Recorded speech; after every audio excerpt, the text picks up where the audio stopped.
In this video, I want to talk about fleeing. In the background of this video, because in this video I'm speaking, so I'm not showing you anything on a whiteboard or anything like that, but you see there's an image in the background that is a scene from the movie The Pirates of the Caribbean. I believe it's the third Pirates of the Caribbean movie, but I can be wrong about that. And what you see is the character Jack Sparrow, that famous weird captain, actually a pirate.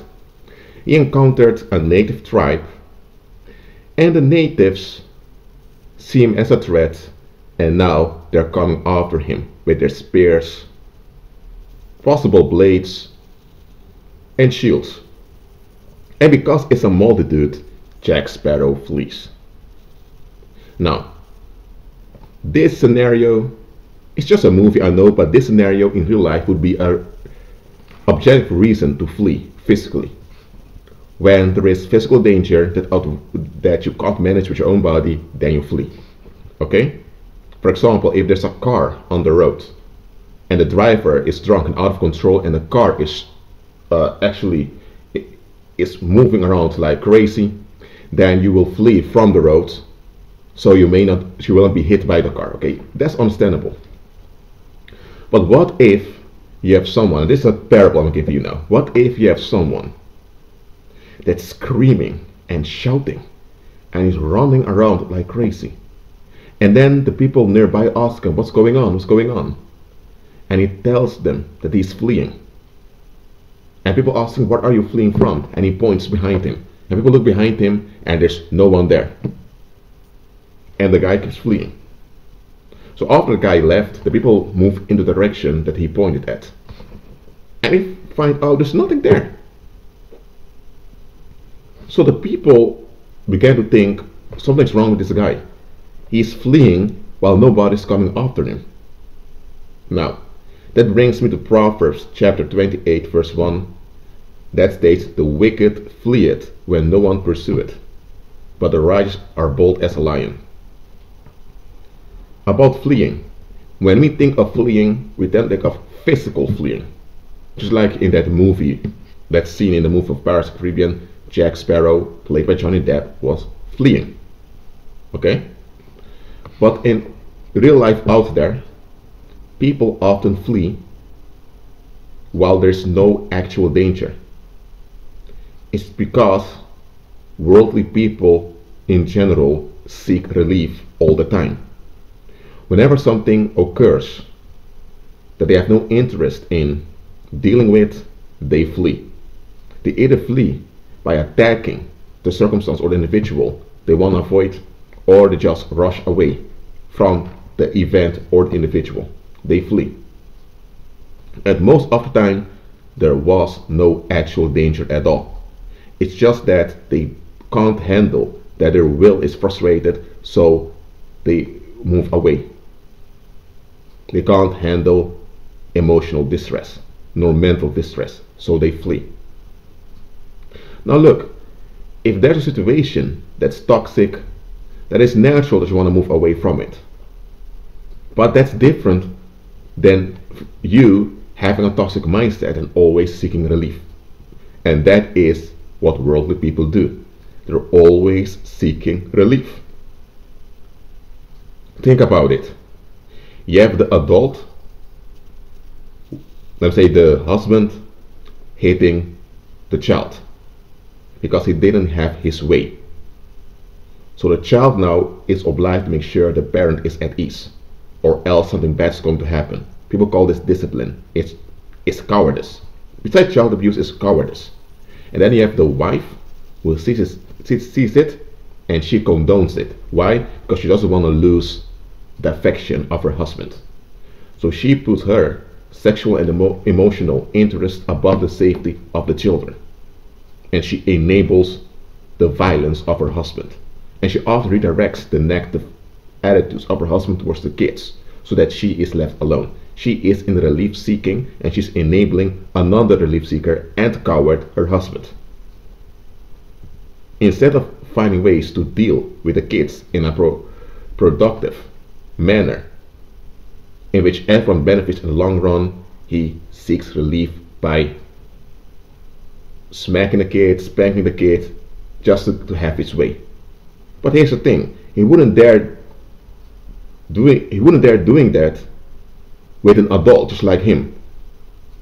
He wouldn't dare do that to a coworker, slapping a coworker because he doesn't have his way, nor with his boss, nor with a cop on the street.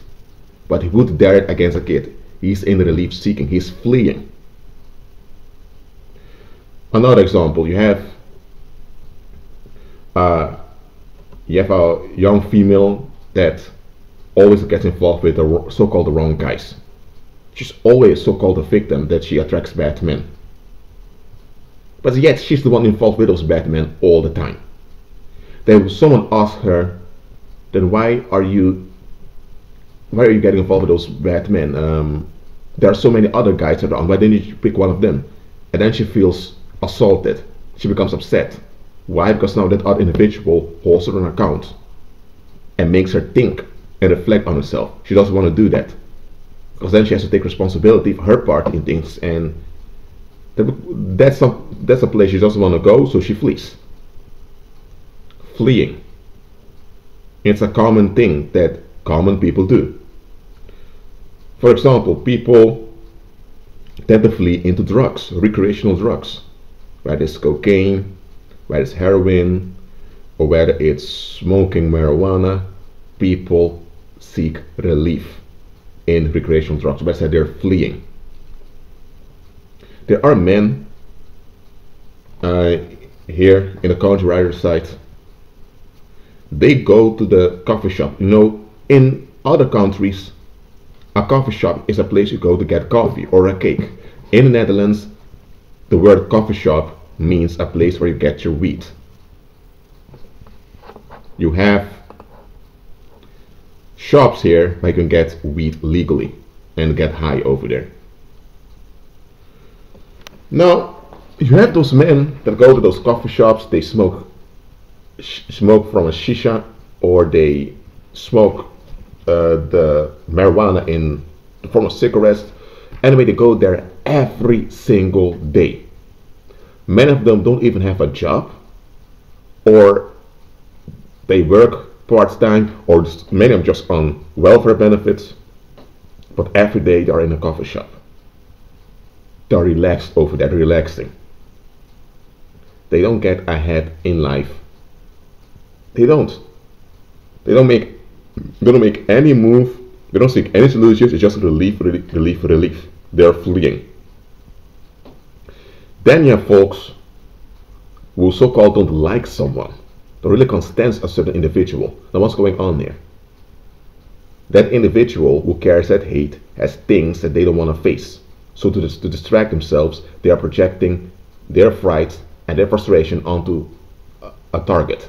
And now they have to convince themselves that the target deserves their projection and the negative consequences of their projection. Because once they have to face themselves, they also need to acknowledge the evil they're involved in, which is projecting negative energy onto someone else. So now to protect themselves from having to examine themselves, they keep hating that other individual. And they always have their reasons. They're always playing the victim. Now they're the victim of them hating that other individual. They are fleeing. And collectively, people tend to flee in riots. When folks go out to riot, they are fleeing. They don't want to face their frustrations. They don't want to face their own wrong ways of thinking. They don't want to face anything. They just want to leak out their toxic waste energy, and they do it by destroying things around them. They have no interest in any solution. A solution implies you need to comply and participate. Solutions require compliance and participation.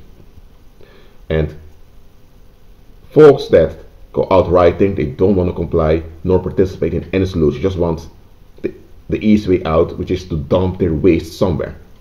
They are fleeing.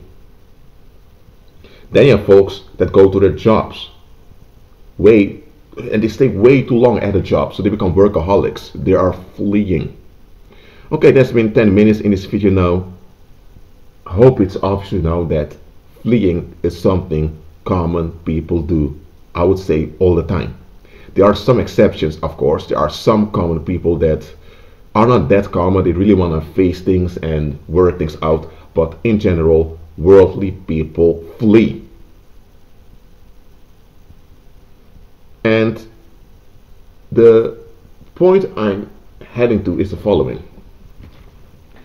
They're fleeing because they have nothing really to hold on to for the long term. But when believers are fleeing, that is what shocks me. That is that gets my attention. You know why? If you are in Christ, you're a new creature. So you're recreated. You're still a human being. So that doesn't change, but you're a new creature. That means now you ought to renew your mind to become Christ-centered, so you will walk by faith. Christ told you that there will be tribulation. While you're in the world, it said, "Be of good cheer, you have overcome the world."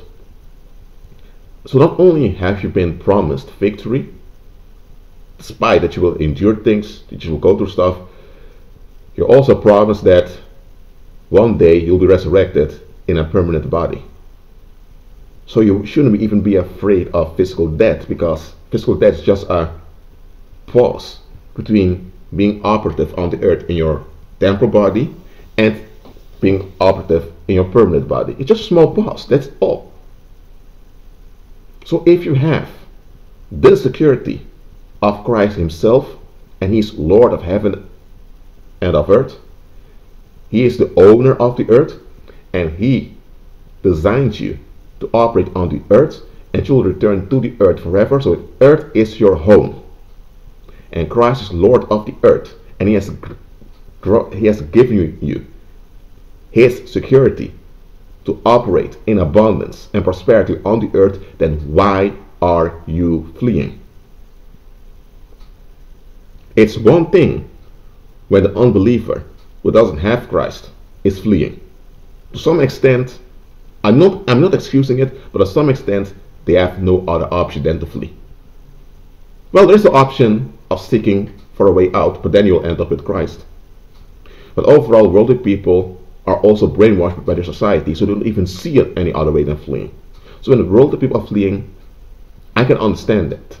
That doesn't mean I approve it, but I can understand it. But believers in Christ fleeing? There's a difference between removing yourself from a bad circumstance and fleeing. Many that claim to follow Christ are fleeing. They flee into doctrine, into church denominations, they flee into religious discussions, they flee in church service, church attendance, they flee into into going back to the Hebrew roots and all of that. They are fleeing. Many, I'm not just talking about people that claim to follow Christ, I'm saying men that claim to follow Christ together with worldly people in general, they flee into sexual relationships just because they want to avoid loneliness or they don't want to miss out on something. Many of them are fleeing. I didn't speak out against human sexual relationships. I didn't do that. I'm just saying a lot use those relationships to flee. And that's a misuse of human sexuality to begin with. But I won't go into that in this video. I'm just saying the following. Why would anyone in Christ who has been redeemed, who has the certainty that he'll be resurrected, that he'll be on the earth forever, but that even in this current body he has prosperity, and now he is commanded to operate in that prosperity, why would such a being flee? Flee from whom? Well, Christ is Lord of the earth, and he granted you security and prosperity on the earth. So who are you fleeing from? Who? Satan? Demons? Nephilim spirits? Reprobate human beings? Bad circumstances? Why are you fleeing? Now, of course, there are times you get overwhelmed as a believer. You're a human being still, even after you become born again, you're a human being. So there are times you're overwhelmed by what happens around you. That can happen. But you should always remember who you are. And here's where I'm leading this message to. Many of those ministries out there, whether it's deliverance ministries or evangelist ministries, they all come in the name of Christ. But what they're doing is they're keeping you in a state of fleeing. Think about it. Many of those spiritual warfare ministries out there, or those deliverance ministries, they inform you about demonic spirits and how demonic spirits operate, but they don't give you the bigger picture. They give you information to provoke you into thinking you need to manage demons and you need to manage evil. And Christ never called you to do that. Others avoid the subject of the paranormal completely as if it doesn't exist. Well, that's foolish to do. And then you have those who get sucked into the paranormal by those warlocks and wizards that teach them in the name of Christ. But those warlocks and wizards who come in the name of Christ, they are deceivers. They are teaching you how to manage demons. They validate the authority of demons, while demons have no authority at all. They're homeless, bankrupted entities awaiting the lake of fire. So instead of them highlighting this to you, therefore vindicating who you are in Christ, they are telling you need to watch out that you don't have any open doors to evil spirits. You need to watch out that you don't give demons a legal right. First of all, demons have no rights. They don't. Open doors in the sense that you're vulnerable in some area for demonic assault, that's true, that happens. Okay? So inform people about that, but don't attach the concept of rights to it, while demons have no rights at all. Christ never mentioned any rights of any unclean spirit. So why are those teachers that claim to follow Christ do? That is to keep you in a state of anxiety and to keep you in relief seeking. Because now you have to manage demons by making sure there are no open doors, by making sure you're listening to the right music, watching the right movies, or hanging around the right people. So now you are stuck in a pattern of avoidance. So now you are in fleeing. Instead of relaxing in Christ, and because that you are active in prosperity. Christ wants you to be active in prosperity, and you can only be active in prosperity when you're relaxing spiritually in Him. When you are relaxing in Christ's rest, is there that real power will come from the Holy Spirit, and you'll operate in true prosperity on the earth. That's God's will. But many of those deliverance ministries and spiritual warfare ministries out there, they don't teach you this. They keep you in a state of fleeing. They keep you in a state of anxiety. So instead of you overcoming the walls of the enemy, instead of you trampling on scorpions, serpents, and the whole camp of the enemy, you're now sponsoring the camp of the enemy without you being aware of it.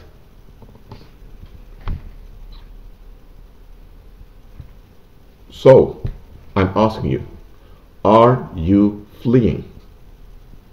Look, that you want to get away from certain things, I can understand that if there are legitimate reasons. But I'm not talking about legitimate reasons. Are you fleeing? You don't have to answer that to me. I'm asking this to make you think and to examine yourself. Are you fleeing? Well, that's it for now. Agree with Christ and be at peace.